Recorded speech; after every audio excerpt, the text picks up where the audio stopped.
கண்ணாலே பெண்ணே சேலை நெய்வேன் கண்ணே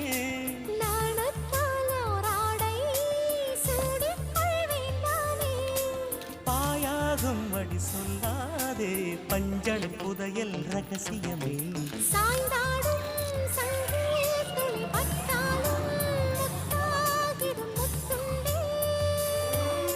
செம்பூவே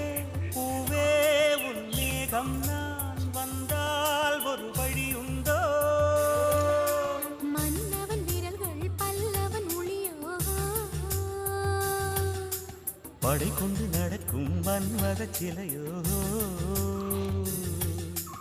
இமைகளும் உதடுகள் ஆகுமோ வெட்கத்தின் விடுமுறை ஆயுடின் வரைதானோ செம்பூவே பூவே உன் மேகம் நான்